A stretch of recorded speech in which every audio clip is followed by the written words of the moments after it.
पुरट सुंदर द्योति कदम्ब संदीपित सदा हृदय कंदरी स्फुरतो बसचिनंदन बर्हापीडाभिरामं मृगमदतिलकं कुण्डलाक्रान्तगण्डं कञ्जाक्षं कम्बुकण्ठं स्मितसुभगमुखं स्वाधरे न्यस्तवेणु श्यामं शान्तं त्रिभङ्गं रविकरवशनं भूषितं वैजयन्त्या वन्दे वृन्दावनस्थं युवतिशतव्रतं ब्रह्मगोपालवेशम् हा कृष्ण करुणा सिन्धु दीनबन्धु जगत्पते गोपेशु गोपिकान्त श्री राधाकान्त नमस्तुते। तप्त कांचन गौरांगी श्री राधे वृंदावनेश्वरी वृषभानुसुते देवी तं नमामि हरिप्रिये। नारायणं नमस्कृत्यं नरं चैव नरोत्तमं देवीं सरस्वतीं व्यासं ततो जयमुदीरये। तुलसीकाननं यत्र यत्र पद्मवनानि च पुराणपठनं यत्र तत्र सन्निहितः हरिः। जय रूप सनातन भट्ट रघुनाथ श्रीजीव गोपाल भट्टदास रघुनाथ এই ছয় গোসাইর করি চরণবন্দন যাহা হইতে বিঘ্ন নাশবিষ্ঠ পূরণ। বাঞ্ছা কল্পতরুভ্রষ্ট কৃপা সিন্ধুভৈব চ पतितानां पावनेभ्यो वैष्णवेभ्यो नमो नमः। दुर्गमे पृथिवीन्धस्य स्खलदर्पादगतिर्मुहुः स्वकृपाजष्टिदानेन सन्तसन्तवलम्बनम्।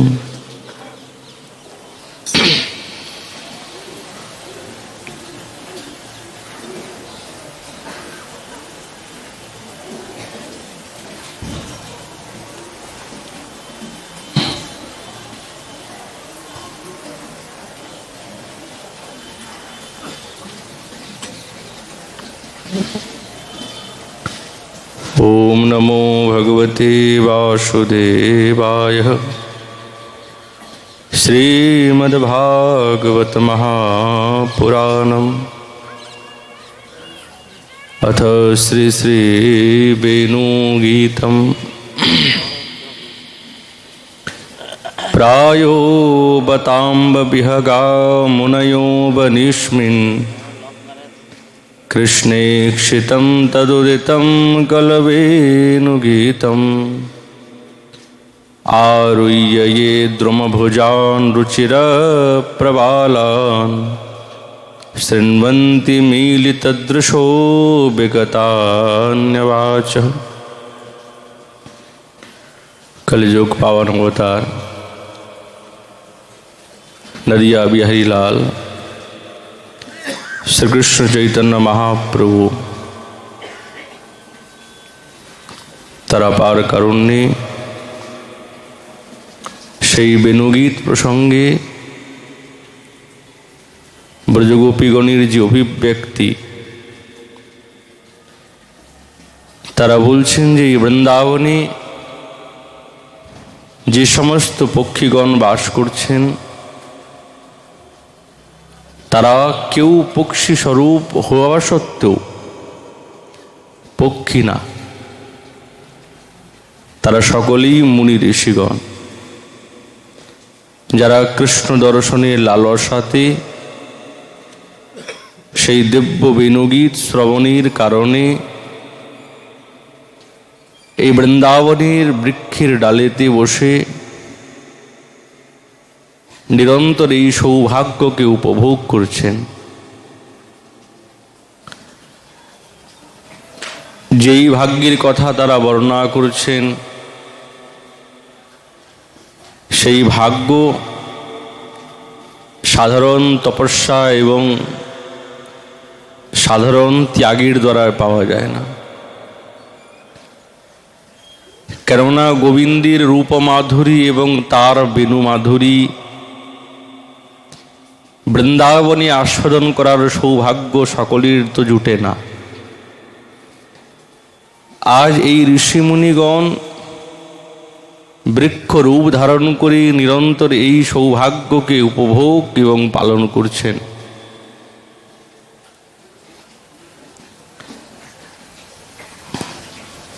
শ্যামসুন্দরীর সেই বেণুস্বর,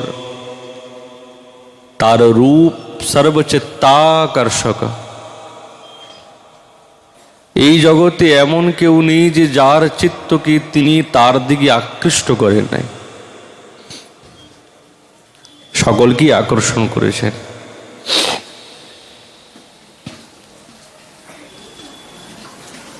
ওই জন্যে ব্রজগোপীগণ বলছেন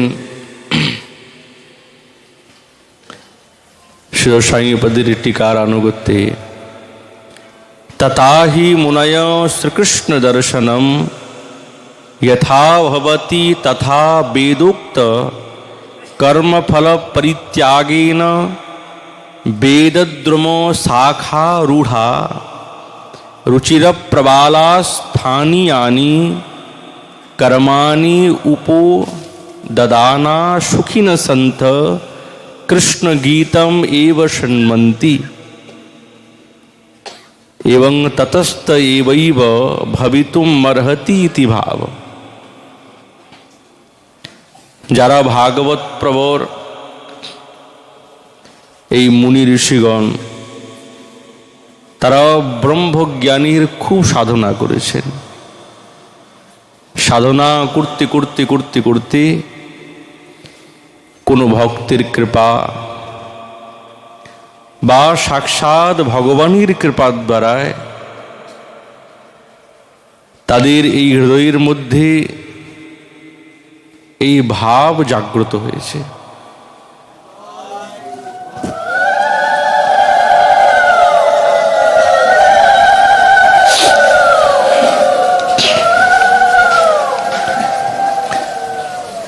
অনন্ত শাখা সমন্বিত এই বেদরূপী কল্প শাখাকে আশ্রয় করে তারা এই কৃপা লাভ করেছেন। পরম আগ্রহীর সঙ্গে এই শাখাকে আর ত্যাগ করেন নাই। ওই জন্য বলছে রুচির প্রবালাঙ্কুরা, রুচিকর। বৃন্দাবনের প্রত্যেকটি শাখা এবং প্রত্যেকটি মুকুলায়তন দিব্য এই বৃক্ষগুলি বড় আশ্রয় গ্রহণ করেছেন তারা। আর সেই স্থানে আশ্রয় গ্রহণ করে শ্যামসুন্দরীর দিব্য শ্রবণ কীর্তন স্মরণ, এই অর্চনাদি দিব্য দিব্য যে ভক্তির অঙ্গ,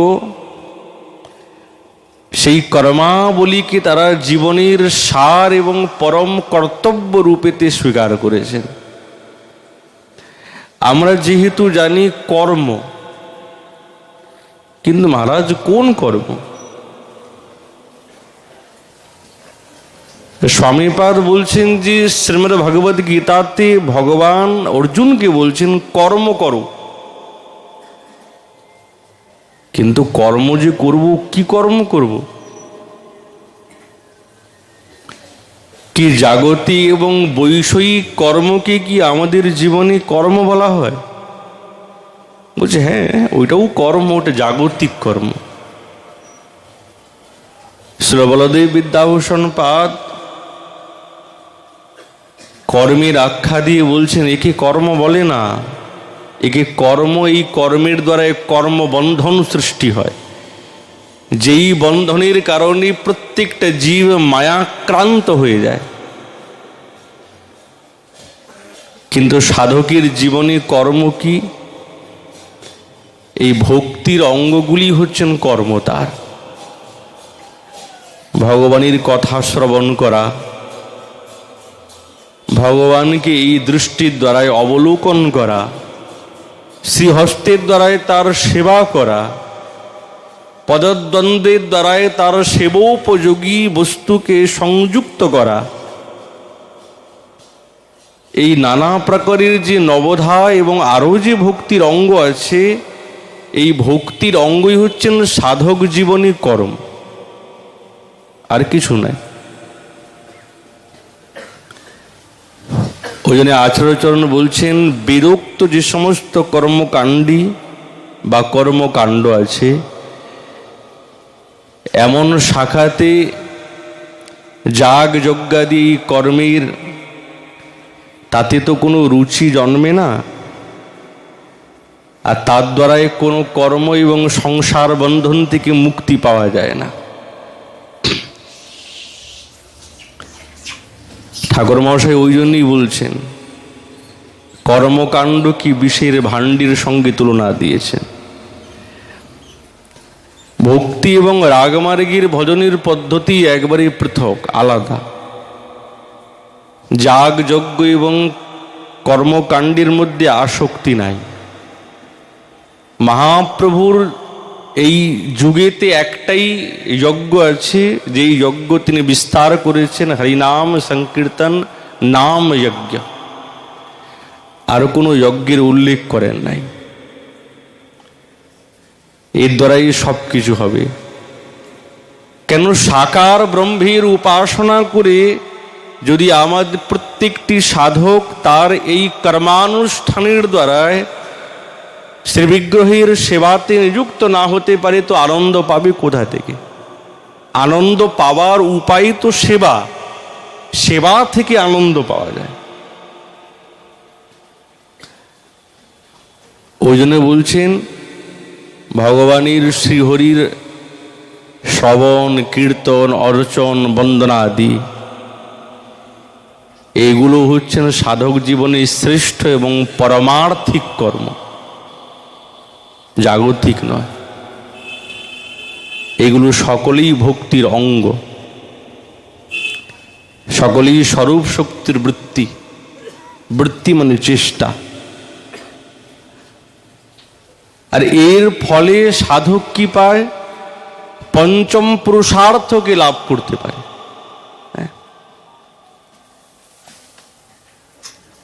আর আনুষঙ্গিকভাবে এর ফল হচ্ছেন ভববন্ধন নাশ।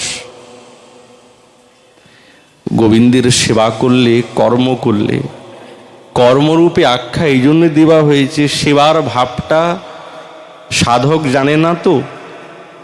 ওই জন্য জাগতিক কর্মকে খণ্ডন করতে গেলে এই পারমার্থিক সেবাটাকে কর্ম দিয়ে আখ্যা দিচ্ছেন। কিন্তু পারমার্থিক তো কর্ম হয় না, সেবা হয়। সেবার দ্বারায় প্রেম পাওয়া যায়, আর কর্মের দ্বারায় ভবরোগ পাওয়া যায়, জাগতিক কর্ম। তাহলে কি কেউ জাগতিক কর্ম করবে না?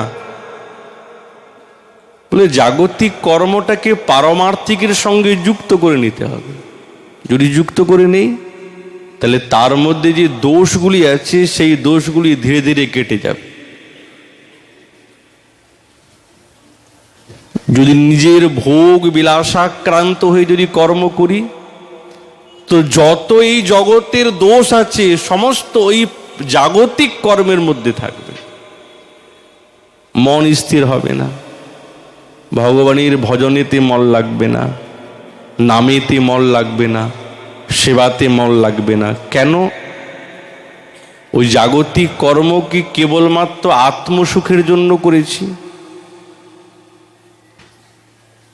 কিন্তু আত্মসুখের ভাবনাকে ত্যাগ করে যদি জাগতিক কর্মও কেউ করে কেবলমাত্র পারমার্থিক সুখের জন্য, তাহলে কিন্তু তার মধ্যে যে দোষগুলো আছে সেই দেশগুলো খণ্ড হয়ে যাবে। ওই জন্য যখন ভগবানের এই পারমার্থিক সেবা করব, তো তার দ্বারা এই দিব্য পঞ্চম পুরুষার্থ প্রেম ভক্তি পাওয়া যেতে পারে। আর আনুষঙ্গিকভাবে তো ভববন্ধন নষ্ট হবেই, এতে বলার দরকার নেই, এটা বলা বাহুল্য। কেউ ভগবানের সঙ্গে যুক্ত হয়েছে, তার আবার ভববন্ধন থাকবে কি করে? মনে প্রশ্ন রাখতে পারে। তাহলে তো অম্বরীশ মহারাজের, উনি তো ভগবানের নবধা ভক্তির পূর্ণরূপে যাজন করতেন, কোনো অংশে কম না, কোনো অঙ্গেতে তিনি কম না, একবারে পূর্ণ। কিন্তু তবু তো তার এই ভববন্ধনের মতন দেখা যাচ্ছে যে গৃহাসক্ত আছে, অট্টালিকা আছে, রাজ্য আছে, অর্ধাঙ্গিনী আছে। বলছে এইগুলো সম্বন্ধ হচ্ছে দৈহিক সম্বন্ধ। দেহে না জাতস্য না হি মে সন্ধি, এটা দেহের সঙ্গে সম্বন্ধ, আমার সঙ্গে না। আর যদিও ওনার এই সম্বন্ধ আছে, সেই সম্বন্ধটা তিনি যুক্ত বৈরাগ্য রূপেতে উপভোগ করেছেন, একে যুক্ত বৈরাগী বলে। সংসার তো আছে ঠিক, কিন্তু সংসারের মধ্যে তার অভিনিবেশতা নাই, সবই ঠাকুরের। এই ভাবনা ওনার হৃদয়ের মধ্যে আছে। তখন সেটা ভবটা বন্ধনের কারণ না, সেটা তখন ভক্তির কারণ হয়ে দাঁড়িয়েছে। ওই জন্য এই ঋষি মুনিগণ বেদ কল্পতরুর যথার্থ সেই রুচিকর পল্লবাঙ্কুর যেই সাক্ষাৎ, সেই শাখাতে আশ্রয় করে তারা কিন্তু সেই অভিনিবেশ তার হৃদয়ে জাগে নাই। কিন্তু আজ এই বৃন্দাবনের একটি বৃক্ষের শাখাতে, তার পল্লবেতে যে সমস্ত পক্ষীগণ যারা বসেছেন, তারা হচ্ছেন সাক্ষাৎ মুনি এবং ঋষি। শ্রীকৃষ্ণ চৈতন্য মহাপ্রভু এই মুনি শব্দের ব্যাখ্যা করতে গিয়ে বলছেন যে মুনি যে মননশীল তাকে মুনি বলে, আর এক মুনি হচ্ছেন মন্ত্রদ্রষ্টা, ঋষি বা মুনি, সবসময় মনন করে, ওই জন্য মুনি, মনটা একাগ্র খুব। গোবিন্দের দর্শনীর তার সাক্ষাৎ বেণুগান শ্রবণ করে তারা ধন্য হয়েছেন।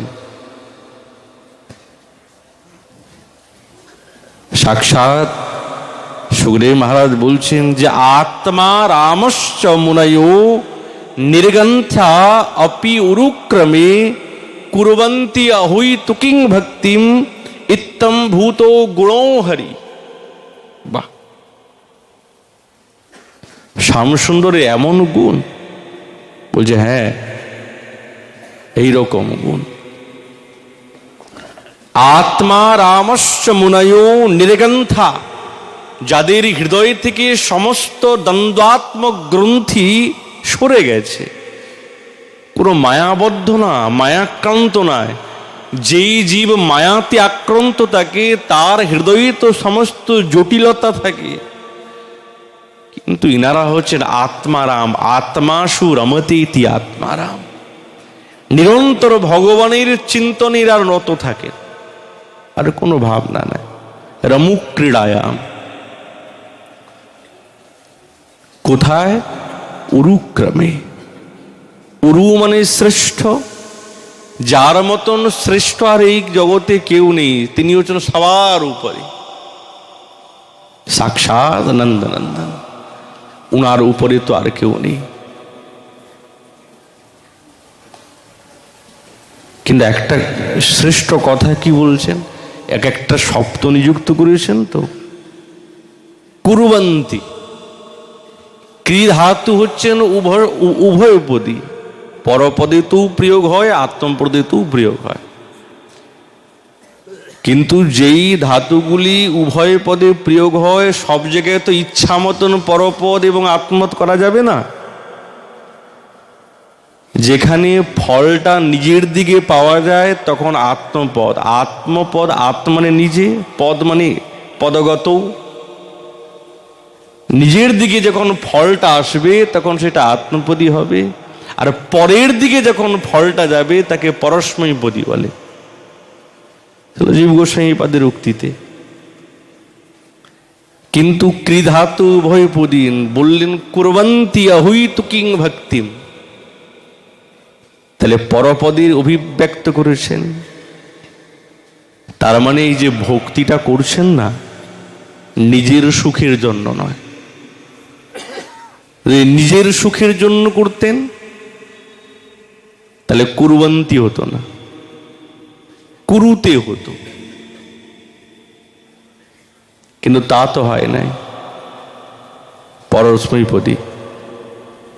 যদি এক বচনে করা হয় তো করতি হতো, আর ওই দিকে যদি এক বচনে করা হতো আত্মনেপদীতে তো কুরুতে হতো। তা তো করেন নাই, পরস্মৈপদী। কুরবন্তী আহুইতু কিং ভক্তিম ইত্তম ভূত গুণো হরি। এই যে অহৈতুকী ভক্তি করছেন না, এটা নিজের জন্য না। ভক্তি শব্দের অর্থই হচ্ছে সেবা। কার জন্য? গোবিন্দের জন্য, শ্যামসুন্দরের জন্য। হেতু শূন্য, কোনো হেতু নেই। কৃষ্ণ সুখ নিমিত্ত ভজনে তাৎপর্য কয়। মহাপ্রভু বলছেন সনাতন শিক্ষাতে, কৃষ্ণ সুখ দেবার জন্য, গোবিন্দকে সুখ দেবার জন্য। সেবার পরিপাটি হচ্ছেন যে আমি সুখী পাবো তা না, এখানেও কিন্তু হেতু এসে গেল। মহাপ্রভুর ধারাতে, আচার্যগণের ধারাতে রাগমার্গের ভজনের পদ্ধতি কিন্তু খুব সূক্ষ্মাতি সূক্ষ্ম বিচারের উপরে দাঁড়িয়ে আছে। একবারে সূচের ডোগার উপরে। একটু যদি এই দিক থেকে ওই দিকে হয়ে যায় তখনই মনের মধ্যে অন্যরকম ভাবনা এসে যাবে, তখন তাকে শুদ্ধ রাগমার্গী বলা যাবে না। শুদ্ধ রাগমার্গের মধ্যে আসতে গেলে আচার্যগণের সিদ্ধান্তকে হৃদয়ঙ্গম না করলে জানা যায় না। সেবাটা আমার সুখের জন্য হবে না, আমি সুখী হব না, তোমার সুখের জন্য। ওই জন্য সেবা হচ্ছেন আত্মবৎ সেবা। গোবিন্দ দেবের সেবা কেমন হবে? আত্মবৎ সেবা। নিজের মতন করে সেবা করতে হবে। তুমি আমার, তো যে আমার প্রিয়জন হয়, যাকে আমি খুব ভালোবাসি, তার যখন শুশ্রূষা সেবা করব, তিনি কিসে সুখী হবেন এই বিষয়ে সাধককে পারঙ্গত বা পারঙ্গতা হওয়া চাই। তাহলে হবে কি করে? গরম গরম ক্ষীর তৈরি করে ঠাকুরকে ভোগ লাগিয়ে দিলাম, একবারে কড়াই থেকে নামিয়েই লাগিয়ে দিলাম, ঠাকুর তো খেয়ে নেবেন, তিনি তো ঈশ্বর, তিনি পারবেন না? ওনার তো ক্ষমতা আছে যে ক্ষীর যদি টকবক টকবক করে ফুটেও তো উনি হাত ঢুকিয়ে তার মধ্যে নিয়ে পেয়ে নেবেন। তাতে তো ঐশ্বরিক জ্ঞানটা বেশি এসে গেল, সেটা তো রাগের মধ্যে পড়ল না। সাধক যখন ভোগ লাগাবে আত্মবাদ সেবা, ও আমি যদি ওই এত গরম ক্ষীরটা খেতে পারবো না তাহলে ঠাকুর কি করে খাবে? আমাদের ব্রজের মধ্যে যারা সাধু মহাত্মারা প্রাচীন পদ্ধতি যারা ছিলেন, বা কিছু কিছু আছেন, ওনাদের নিকটে যদি বসা যায় না, তো ওনাদের কাছ থেকে এই সিদ্ধান্তগুলি খুব পুঙ্খানুপুঙ্খরূপেতে জানা যায়। সাধু সঙ্গ বলে না, তো সাধু সঙ্গ বলতে প্রাচীন মহাত্মার নিকটে গিয়ে বসতে হবে, যারা বহু প্রাচীন, সাধনা ভজনা করতে করতে করতে করতে চিত্তরূপী দর্পণটা একবারে স্বচ্ছ হয়ে গেছে।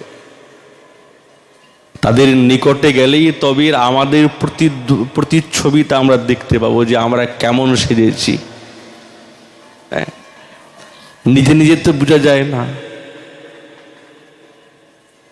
রাগমার্গের ভজনের শিক্ষা গৃহে বসে বা গ্রন্থের দ্বারা শেখা যায় না। যতক্ষণ সাধু মহাত্মাদের সমাজে না আসা যাবে, ততক্ষণ এই রাগমার্গের সেবা পদ্ধতি, ভজন সাধন, নিষ্ঠা, ত্যাগ, তিতিক্ষা জানতে পারা যাবে না। সব জিনিস গ্রন্থের দ্বারাই অনুভব করা যায় না, কিছু অনুভবীর দরকার থাকে যায়।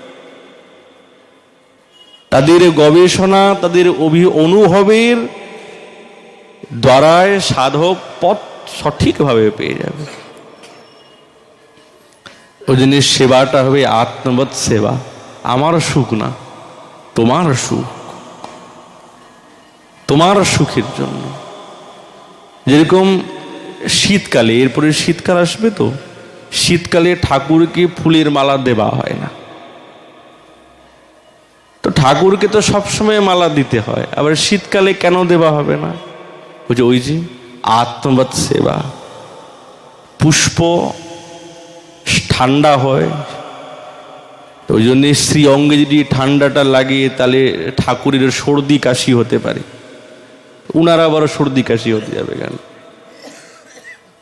বুঝে হয়, কেন হয় না? যদি বিড়াল দেখে ভয় পেয়ে ঠাকুর দৌড়াতে পারেন, ওরে বাবারে দৌড়াচ্ছে বিড়ালকে দেখে, বড় বিড়াল এসেছে দৌড়াচ্ছে। গোবিন্দ স্বামী বলছেন, প্রভু আপনি ঈশ্বর বিড়ালকে দেখে ভয় পাচ্ছেন? যাকে দেখে ভয়ভীত হয়ে যায়, আপনি ছোট্ট বিড়ালকে দেখে ভয় পাচ্ছেন? বলছো আচ্ছা, তুমি আমাকে কিভাবেতে ভজন করতে চাও আগে শুনি। কিভাবেতে ভজন করতে চাও, ঈশ্বর না নিজের ভাবেতে? বলছো না, তোমাকে তো আমি নিজের ভাবি। তো তুমি যদি আমাকে নিজের ভাবো, আমি তো তোমার মতো, তুমি আমাকে বাৎসল্য ভাবেতে ভজনা করছো। তো ছোট শিশু বিড়ালকে দেখে যেরকম ভয় পায়, আমিও ভয় পেয়েছি। আর যদি তুমি ঈশ্বর বুদ্ধিতে চাও, তাহলে তোমার থেকে আমার দূরত্ব অনেকটা হয়ে যাবে। কি তুমি দূরত্বটা বজায় রাখতে চাও না আপন করে নিতে চাও? এই আপন করার বিদ্যাই শিখিয়েছেন শ্রীকৃষ্ণ চৈতন্য মহাপ্রভু, আর সেইটাই আমাদের জগতে তুলে দিয়েছেন শ্রেষ্ঠ থেকে শ্রেষ্ঠ সেবার উপযোগী আমাদের আচার্যগণ। যেই সাধনাকে মঞ্জরি ভাবের সাধনা বলেন, সেই সাধনার পরিপাটি শিখিয়েছেন আচার্যগণ। মহাপ্রভু শিখায় নাই, তিনি দিয়েছেন, জানিয়েছেন, অনুসন্ধান দিয়েছেন, শিখিয়েছেন কি আচার্যগণ শিখিয়েছেন। কিভাবেতে? কৃষ্ণ সুখ নিমিত্ত, তোমাকে সুখী করব। যেখানে এই ভাবনাটা প্রতিচ্ছবির মতন ফুটে উঠবে, সেই ছবিটাই হচ্ছে না রাগ মার্গের ভজন রূপেই প্রতিবিম্বিত হবে। যেহেতু যারা বাৎসল্য ভাবের উপাসনা করেন, যারা সখ্যাভাবের উপাসনা করেন, তারাও রাগমার্গের ভজনের পদ্ধতিতেই আছেন, রাগমার্গের বাইরে না। কিন্তু মধুর ভাব হচ্ছেন রাগমার্গের শ্রেষ্ঠ উপযোগী। রাগের দুইটি পদ্ধতি গেছে, যেইটি হচ্ছেন মধুর শুদ্ধ মধুর ভাবেতে আসছেন, ওই রাগ মার্গকে যদি ভালো করে জানতে হয় তাকে রূপানুগ মার্গ বলা যেতে পারে। কিন্তু বাৎসল্য সখ্য আর বাকি এই রাগ মার্গকে পুষ্টি মার্গ বলে। ভক্তিরসামৃত সিন্ধুর টিকাতে শ্রীল মুকুন্দ দাসজি এবং শ্রী বিশ্বনাথ চক্রবর্তী পাদ এবং শ্রীল জীব গোস্বামী পাদ এই পুষ্টি মার্গরূপে আখ্যা দিয়েছেন। এইটাও রাগমার্গের ভজন, এটাও রাগমার্গের ভজন। কিন্তু বাৎসল্যেতে এই ভাবটা আসা খুব কঠিন হয়ে যায়। কিন্তু মধুর ভাবেতে চারটি ভাবই আছে, চারটি ভাব আছে।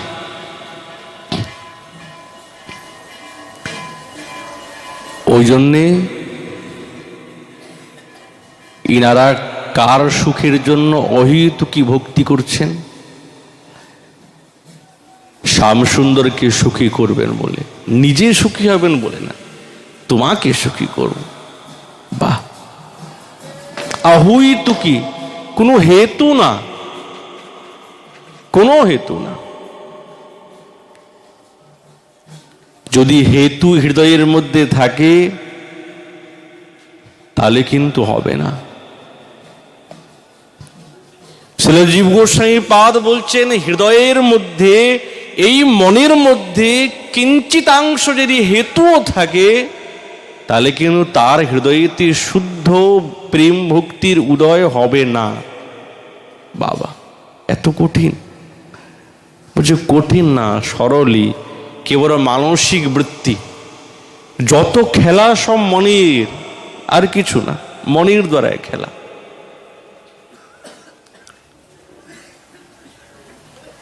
সিদ্ধি এইগুলো চায় না। ভগবানের ভজন করলে সবকিছু পাওয়া যায়। আকাম সর্ব কামো বা মোক্ষ কাম উদারধি তীব্রেন ভক্তি যোগেন যজেতং পুরুষম পরম। কেউ কামনা বাসনা নিয়ে গোবিন্দকে ভজনা করছে, রাধা গোবিন্দেরই ভজনা করছে, কিন্তু কামনা বাসনা নিয়ে করছে। কেউ নিষ্কাম ভাবে ভজনা করছে। কেউ কামনা বাসনা নিয়ে করুক বা নিষ্কাম ভাবে করুক, কিন্তু গোবিন্দের ভজনা করলেই কিন্তু সবকিছু পাওয়া যায়। অন্য কোনো দেবদেবীর প্রতি ধাবিত হওয়া প্রয়োজন নাই। শ্রীমদ্ ভাগবতে এটাই উক্তি। কিন্তু যারা শুদ্ধ মার্গের অহৈতুকী ভক্তি, এই সিদ্ধি 18 প্রকারের সিদ্ধি আছে। অণিমা, লঘিমা, মহিমা, প্রাপ্তি, প্রকাম্য, ঈশিতা, বশিতা, কামাবসায়িতা, ক্ষুদ পিপাসা রাহিত্য। মানে এমন সাধনা করেছেন ক্ষুধা পিপাসা কিছু নাই, মিটে গেছে, না খিদাও লাগে না, পিপাসাও লাগে না। যোগী পুরুষ। দূরশ্রবণ, দূরদর্শন, ওইখানে কে বলছে ইনি শুনে বলে দিয়েছে, ওইখানে কি হচ্ছে ইনি বলে দেবে। মনোজব, মনসী জুয়তে ইতি মনোজব। জুগত, যার গতি মানসিক, মনে মনে চলে যাবে ওখানে। আপনার মনের মধ্যে ঢুকে গেল, মনটা নিয়ে আপনি কি ভাবছেন সব বলে দেবে। কে? তাকে কি বলা হয়? মনোজব, সিদ্ধির মধ্যে পড়ে। কামরূপতা, যেরকম চাই সেরকম রূপ পরিবর্তন করবে। পরকায় প্রবেশ, অপরের দেহেতে প্রবেশ করে যাবে। ইচ্ছা মৃত্যু, দেব ক্রীড়া প্রাপ্তি।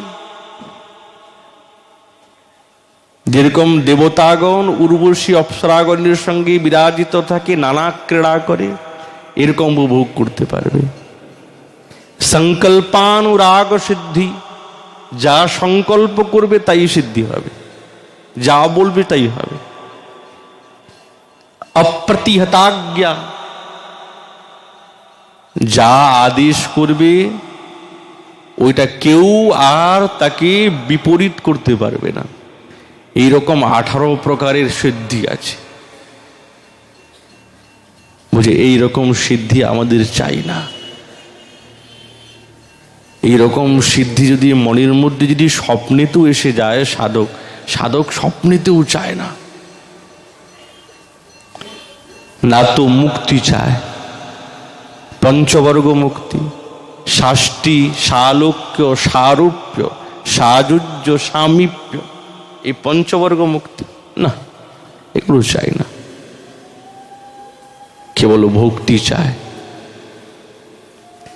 শ্রীল কবিরাজ গোস্বামী পাদ 10টি ভক্তির লক্ষণ বললেন। 1টি সাধন ভক্তি, 9টা সাধ্য প্রেম ভক্তি। রতি বা প্রেমাঙ্কুর জন্মানো পর্যন্ত যে ভজন, তার নাম বলে সাধন ভক্তি। ভক্তির সামৃত সিন্ধুতে, সাধন ভক্তি লহরীতে রূপ গোস্বামী পাদ বৃহৎ ব্যাখ্যা করেছেন। কিন্তু গোবিন্দের গুণ কেমন? যারা এই রকম সিদ্ধিকে প্রাপ্ত করেছেন তারা কিন্তু গোবিন্দকে পাবেন না, গোবিন্দকে পাবেন না। কিন্তু শ্যামসুন্দর বলছেন, যারা নির্গুণ ব্রহ্মের উপাসক তারা পর্যন্ত শ্যামসুন্দরীর গুণেতে আকৃষ্ট হয়ে যান, থাকা যায় না। কেন? গোবিন্দের গুণটাই হচ্ছেন এইরকম।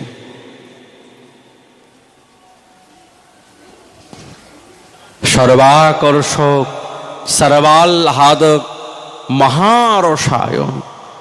রসের অয়ন, অয়ন মানে আশ্রয়, সাধারণ রস নয়, মহারসের আশ্রয়, সাগর তিনি। আপনার বলে করি সর্ববিস্মারণ। ভুক্তি সিদ্ধি মুক্তি সুখ ছাড়ায় যার গন্ধে, অলৌকিক শক্তি গুণে কৃষ্ণ কৃপা বান্ধে। শাস্ত্র যুক্তি নাহি ইহা সিদ্ধান্ত বিচার, এই স্বভাব গুণে যাতে মাধুর্যের সার। গোবিন্দের অনন্ত গুণ, অনন্ত গুণ। কত গুণের বর্ণনা করবে, তার মধ্যে 60টি গুণ নারায়ণের সম তুলনা করেছেন, 4টি গুণ সর্বোৎকৃষ্ট। এই গুণ আর কারো কাছে নাই, যেটা হচ্ছে মাধুর্যমণ্ডিত। সব গুণের মধ্যে সচ্চেত রূপ গুণ সর্বপূর্ণানন্দ, ঐশ্বর্য, মাধুর্য, কারুণ্য, স্বরূপ পূর্ণতা আর ভক্ত বাৎসল্য, আত্মসমর, বদান্যতা। শ্যামসুন্দরের যে মাধুর্য আছে, এই মাধুর্য আর কারোর মধ্যে নেই। এই রকম মাধুর্য অলৌকিক। কবিরাজ গোস্বামী পাদ বলছেন, প্রভুর উক্তিতে অলৌকিক রূপ রস সৌরবাধি গুণ, কারো মন কোন গুণে করে আকর্ষণ। সনকাদির মন হরিল সৌরবাদী গুণে, আর সুখদেবের মন হরিল লীলার শ্রবণে। হ্যাঁ, বাহ। রূপ দেখানোর প্রয়োজন নেই, তার একটা গুণের দ্বারায় এমন ব্রহ্মানন্দী তাদের চিত্তকে নিজের দিকে টেনে নিয়েছেন। সনকাদ ঋষিবৃন্দ যখন বৈকুণ্ঠে গিয়ে জয় বিজয়কে অভিশাপ দিলেন, তারা অবহেলা করলেন। দেখো তো, তোমরা ভগবানের দ্বারপাল ভক্ত, কিন্তু স্বভাব তো তোমাদের সঙ্গে মিশে না, মিলে না। অভিশাপ দিয়ে ফেললেন। মনে প্রশ্ন আসতে পারে, যারা পরমহংস পুরুষ তাদের ক্রোধ কি করে আসলো? দেহাতীত, মনাতীত, কালাতীত, মায়াতীত, এমন পুরুষের ক্রোধ কি করে আসলো যে তারা ভগবানের দ্বারপার, ভগবানের পার্ষদ বর্গ জয় বিজয়কে অভিশাপ দিয়ে দিলেন? অভিশাপ তো দিয়ে ফেলেছেন, কিন্তু মনের মধ্যে বড় বিতৃষ্ণা। আমরা কেন ভগবানের পার্ষদকে অভিশাপ দিলাম? আমরা তো অপরাধী, খুব দুঃখিত, মনে মনে জ্বলছেন, কষ্ট পাচ্ছেন। তো সঙ্গে সঙ্গে ভগবান দৌড়াতে এসে উপস্থিত। মহারাজ, আপনারা চিন্তা করবেন না, আপনাদের কোনো দোষ নেই। আপনাদের তো স্বপ্নেতেও কারোর প্রতি হিংসা বা মাৎসর্যের ভাব নেই। ক্রোধ কখন আসে? দেখুন, প্রতিষ্ঠার আশা হৃদয়েতে জাগে, তখনই হৃদয়ের মধ্যে ক্রোধ জাগে। অপমান না সহ্য করতে পারলে কি হবে? ক্রোধ জাগে। ভাই, তুমি আমাকে কেন বললে? ক্রোধ এসে গেল। তাহলে কি প্রতিষ্ঠার লালসা আছে সনকাদি ঋষিবৃন্দে? ভগবান বলছে, না না, তোমাদের তো স্বপ্নেতেও ক্রোধ নাই। আমি তোমাদের হৃদয়ের মধ্যে প্রবেশ করে আমি নিজে বলিয়েছি তোমাদের কোনো দোষ নেই। তবে গিয়ে শান্তি। আর কি করে মনটা, চিত্তটা আকৃষ্ট হলো? তস্যার বিন্দ নয়নস্য পদার বিন্দ কিঞ্জলক মিশ্র তুলসী মকরন্দ বায়ু অন্তর্গতস্ব বিবরেণ চকার তেষাম সংক্ষোভমক্ষরজুষাম অপি চিত্ত তন্মো। ভগবানের চরণে কোটি কোটি ভক্তগণ তারা সচন্দন তুলসী পত্র সমর্পণ করছেন।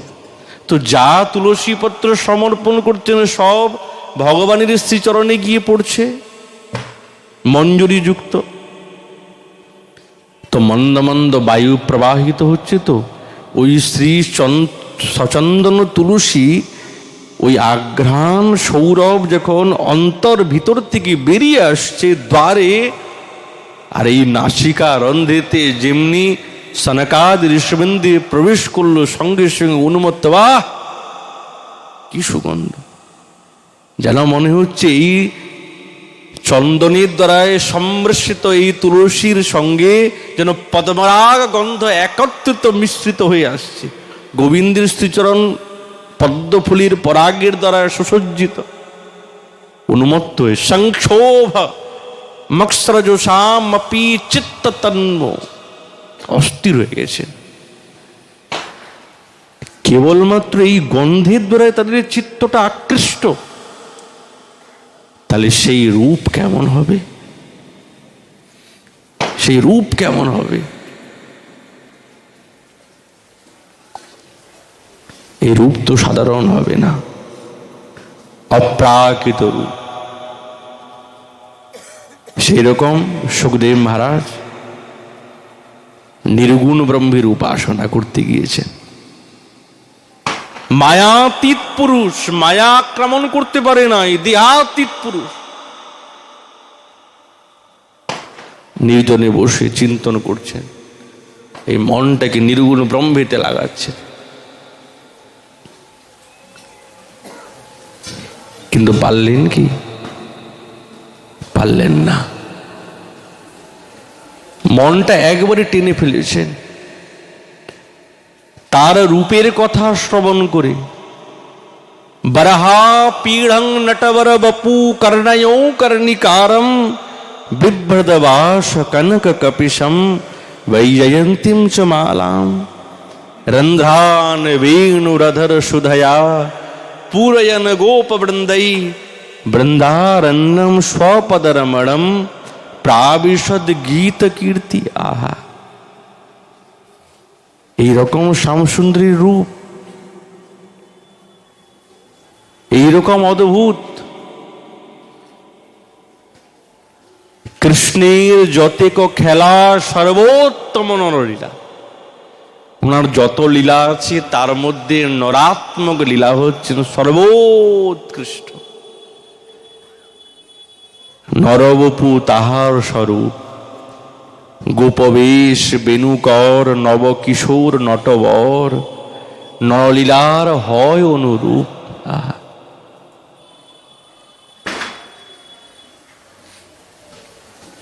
এই রূপেতেই তো এই ত্রিজগৎ মুগ্ধ হয়ে গেছে, আর কিছু চায় না। এই রূপেতেই চিত্তকে আকৃষ্ট করে নিয়েছে। আর এই রূপই কলিকালে সাক্ষাৎ শ্রীকৃষ্ণ চৈতন্যের স্বরূপেতে দেখা গেছে, প্রত্যক্ষ রূপে। যেরকম ব্রজেন্দ্র নন্দনের স্বরূপ সেই রকম বিহরে আজু রসিক রাজ গৌরচন্দ্র নদিয়া মাঝ কঞ্জ কেশর পুঞ্জ উজোর কনক রুচির কাঁতিয়া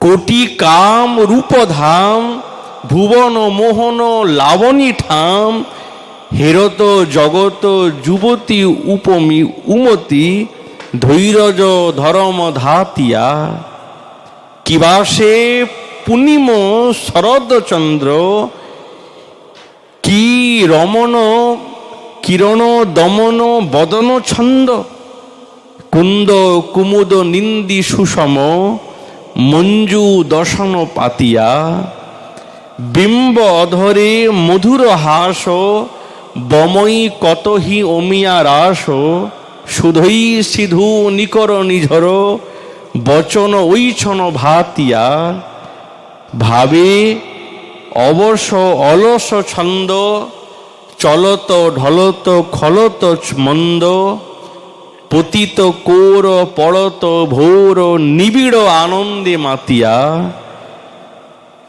অরুণ নয়ানে করুণ চাই সঘনে জপয়ে রাই রাই। কেন? নিজেই রূপেতে মুগ্ধ হয়ে বৃন্দাবনেশ্বরী এই রূপামৃত তো শ্রেষ্ঠ রূপে পান করছেন। ওই জন্যে গৌরাঙ্গ সুন্দর সঘনে জপয়ে রাই রাই নটত উমত লুঠত ভ্রমত ফুটত মরম ছাতিয়া বিহরে আজু রসিক রাজ গৌরচন্দ্র নদিয়া মাঝ। তাহলে এই যে রূপ, যেই রূপেতে তিনি ত্রিজগৎকে মোহিত করে দিয়েছেন, এটাও এক শ্যামসুন্দরের গুণ। ইত্তম্ভূত গুণ হরিহি, গুণের তো কোনো শেষ নেই, গুণই গুণ, অনন্ত তার গুণ, কে কতটা বর্ণনা করতে পারবে? এক গুণেতেই এক রূপেতেই অলৌকিক গুণ, অলৌকিক রূপ, অলৌকিক সৌন্দর্য, অলৌকিক তার দিব্য বেণুর সুর। এই ঋষি মুনিগণ পক্ষী রূপেতে বৃক্ষের ডালে বসে নিরন্তর সৌভাগ্যবান হয়েছে। গোপীগণ এদের ভাগ্যের কথা নিরন্তর পরস্পর পরস্পর বর্ণনা করছেন। এই বলে আমাদের ভাগবতী কথা এইখানেই বিশ্রাম। মহাপুরুষ কৃপা হলে আগামীকাল আবার এই বিষয়ে আলোচনা হবে। নিতাই গৌর হরি।